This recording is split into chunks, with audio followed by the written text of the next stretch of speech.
So just like bronchial circulation, just like in pulmonary circulation, the conducting zones need their own blood supply. So too does the heart. The heart needs its own blood supply, and what we call that is coronary circulation. And we're going to talk about the structures and how they are aligned and what they feed in coronary circulation. At first, they make it really simple. The left coronary artery feeds the left side of the heart. The right coronary artery is going to feed the right side of the heart. Once we get kind of past the left side and the right side, we have a second branching that happens where they feed more areas. But the two main arteries feeding the left side of the heart and the right side of the heart is the left coronary artery and the right coronary artery. If we were to have an obstruction of the left coronary artery, what that does is it prevents blood flow to the left atrium and to the left ventricle. Remember that left ventricle, it feeds the entire body. If I were to stop blood flow from the left coronary artery, it's going to prevent that whole left side of the heart from functioning, and it's going to decrease the amount of perfusion, which is the amount of oxygen that's getting to those tissues. And if those tissues aren't being oxygenated, it's going to lead to ischemia, and ischemia is a form of cellular death.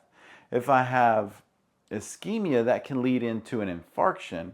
If I have a myocardial infarction, and that's what's called a heart attack. So with an obstruction or a blockage to the left coronary artery, it has been known to be called the widowmaker, because domino effect of that coronary artery, the left coronary artery being obstructed, leading to a myocardial infarction, it can lead to death, which then gets the title or the term widowmaker. So when we look at the left coronary artery, it actually feeds into this left circumflex and the left descending artery that then branches off into the anterior interventricular artery. But ultimately what this does is the circumflex is feeding the posterior heart, and the left descending artery is supplying blood to the anterior portion of the left atrium and the left ventricle. So you have the left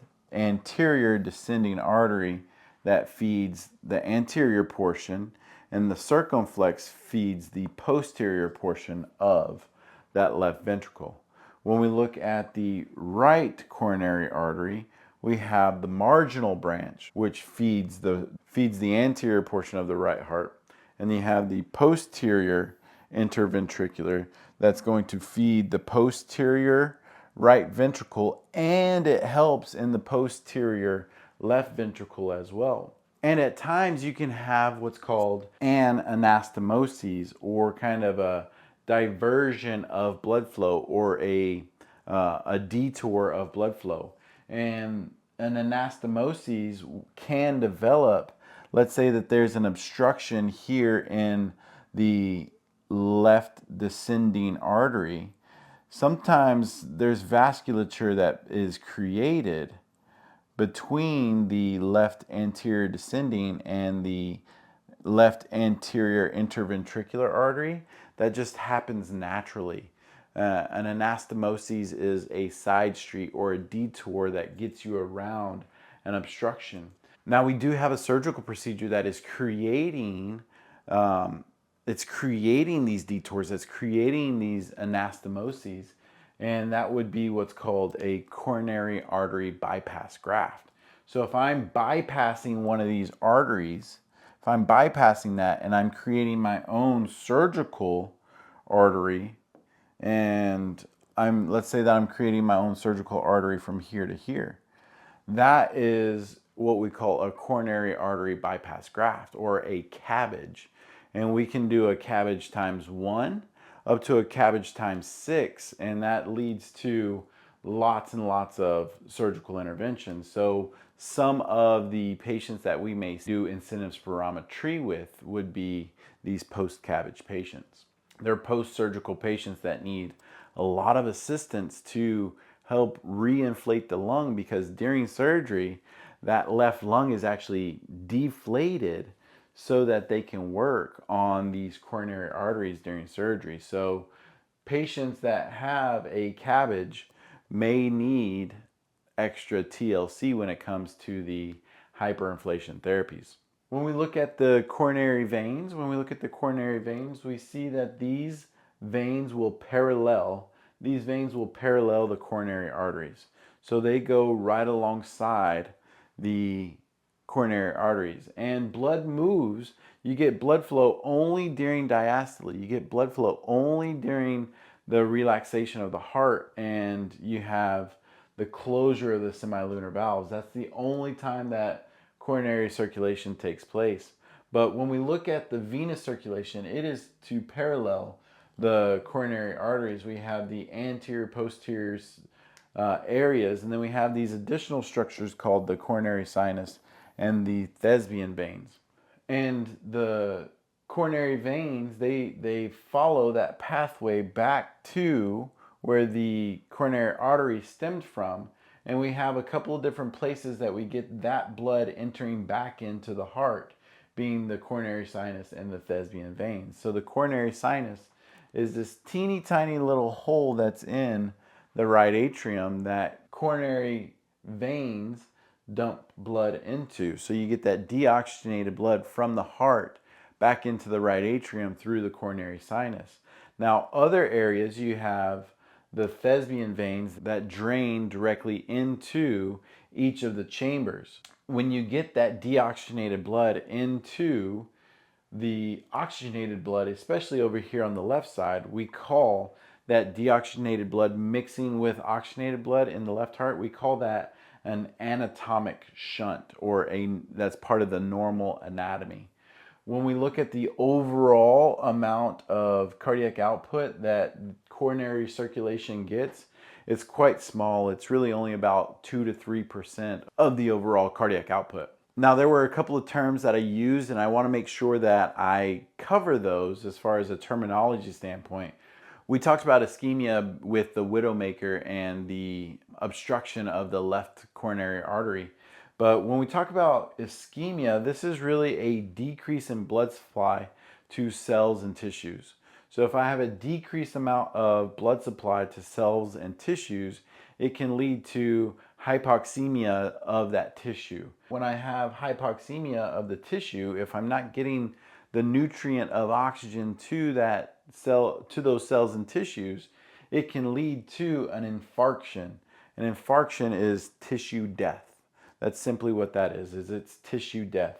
So if we have tissue death of the myocardium, of the heart muscle, we have what's called a myocardial infarction. So that's what we would call death to the heart muscle, or a myocardial infarction.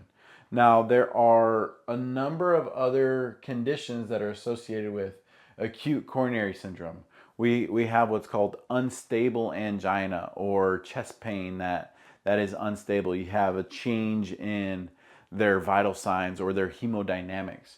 We have what's called a non-ST elevated myocardial infarction. So when we do an EKG, when we look at the heart from 12 different views, we can see that that patient's having a heart attack, but you don't get the increase in the ST elevation that is commonly seen with myocardial infarction.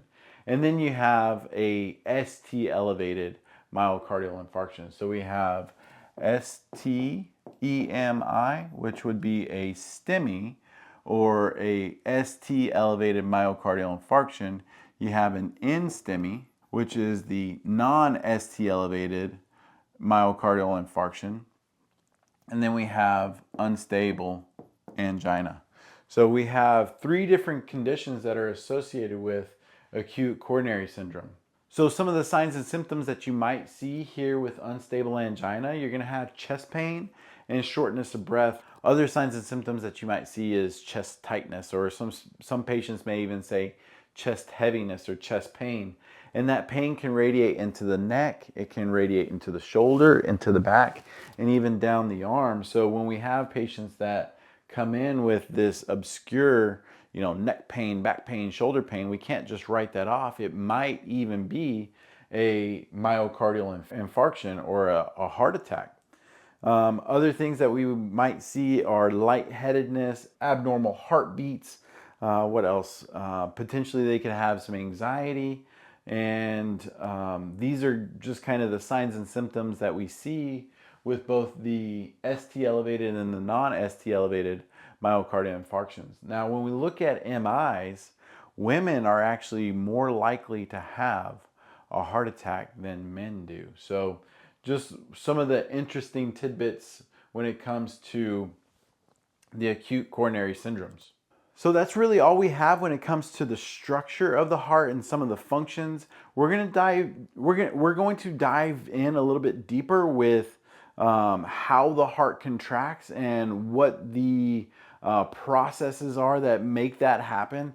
There's electrolyte involvement. There's even more anatomical structures that are sarcomeres and myosin and all of these other T-tubules and all of these other structures that we're going to talk about when we start talking about the contraction of the heart.